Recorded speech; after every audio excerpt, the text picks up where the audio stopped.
Camping World in Thornburg, Virginia. This one is known as Camping World of Fredericksburg.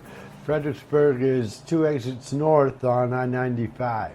As a rule, I steer clear of I-95 all the way from South Carolina to Brunswick, Maine. I will take a short drive on I-95 today. I think you can see why I'm not bringing the camper down this road. It's pretty tight in the truck. This route goes through the wilderness, battlefield that is. Even today, that area is thick forest.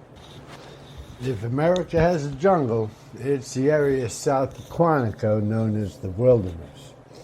I might do more on that in another video. It's got quite a history. I didn't get any footage of the return trip. That would have been interesting. Virginia 3 is 4-lane all the way to Culpeper now. But the guys at Camping World have fixed the auto level system. They got it running. The Lippert automatic leveling system is supposed to save time. When time is money, right? Yeah, that's out the window. We went to pick up our camper one weekend and it was dead. No power in the entire unit. All the connections were in the right place, but when you flip the battery disconnect, you got nada. As you might imagine, I have a couple 12-volt deep cycle batteries spare. They were up at the house, which is not far from the storage lot. When we put the new battery in, the in-command controller came up, but little else did. We were able to move the front landing gear, which enabled us to put the camper on the truck. We'd seen so many failures that day, we weren't comfortable taking it out, so we brought it home.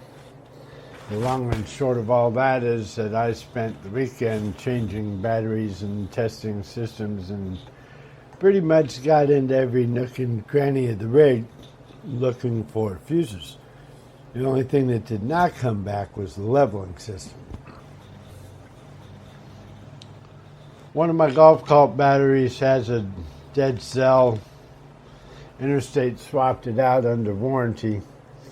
I've never heard of, and I don't think it's the case now, that a failing cell would cause the fuses to burn.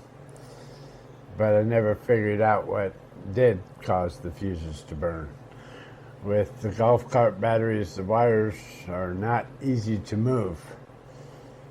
So I guess the answer's coming at the speed of karma. Tech support said there was a breaker. I never found one. The guys at Camping World found a little 10-amp fuse to the tune of $100. It was tucked in behind the hydraulic pump. And we'll see that here in a minute. But that's where it's going to stay. It won't flop around much in there, so it's pretty stable. The control panel for the Lippert system are on the driver's side up near the hitch. Some call that the road side or utility side. Sailors call it port. And check out these lights, man. They weren't flashing like that when I was sitting there. That must be something with the camera. Anyhow, the leveling system is responding now. It's pretty easy to run. You have to remember that it is a hydraulic system. It's a really big lever. You're controlling a lot of force. There's 6 pistons and they all push down, and I believe each one of them could lift the whole trailer all by itself. But you better get your truck and anything that's more sensitive than your truck out of the way. The instructions leave some unexpected pitfalls. It has a safety feature. If the hitch has to move down to return to the drop-off height, it won't do so automatically. Most folks I know set the height of the hitch before moving the truck under the trailer. The shape of the kingpin kind of demands horizontal engagement. So anyway, cost $9.95 here. Once we get past the exit, they're working on the road up there. But we'll bang a right. We'll see what kind of work they're doing.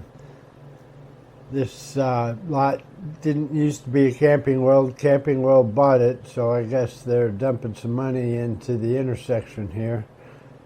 You can see the barrels are pretty tight,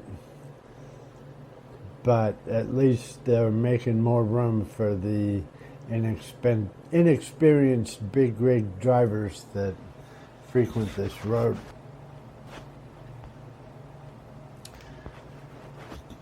And here we are. There it is, Camping World. They're not expecting me. My trailer would be out if they were. But once I got in and started talking to the guy, the tech went out without a word and brought the trailer right out. I guess they knew who I was. So, here's a shot of the jacks down on my wood blocks. Those blocks are all ground contact treated. I've been collecting them since we bought our first camper. Basically, you buy a board for $20 and cut it up into places to put your pads on.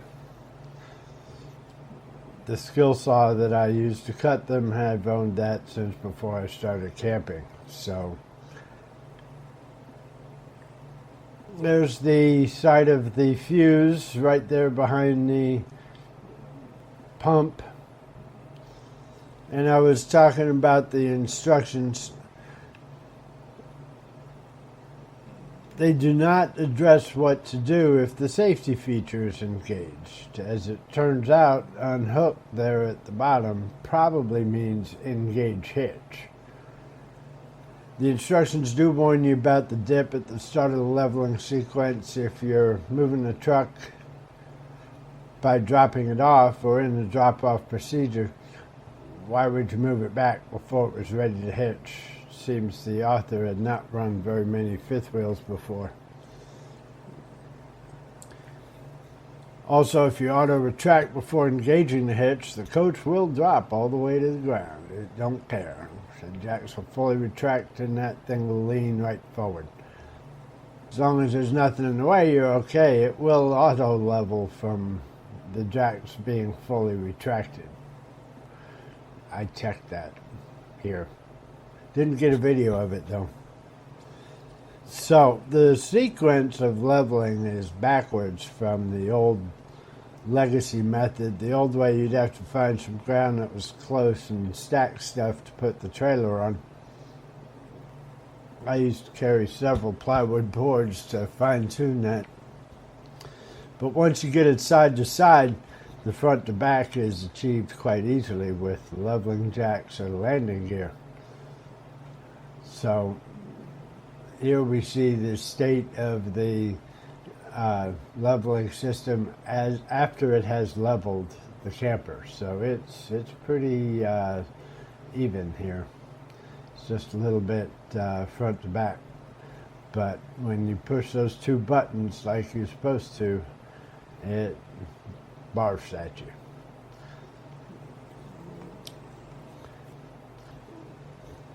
The jacks are capable of, yeah, there's the error message. The jacks are capable of lifting the unit right up off the ground. It doesn't have to do anything in any order, but it will do the driver's side first. So here come the jacks, and it's pushing up. You see it unweight the tires there a little bit. That gives it good contact with the ground, and if you watch between those front two tires, you get to see the far jack come down too. But it basically gets close front to back, and then it lifts the door side up a bit, and then it lifts the curb side to match, and then it fine-tunes the front to back. And if you watch closely, you'll see the front of the rig that separation there between the tires. That's the leveling system in operation.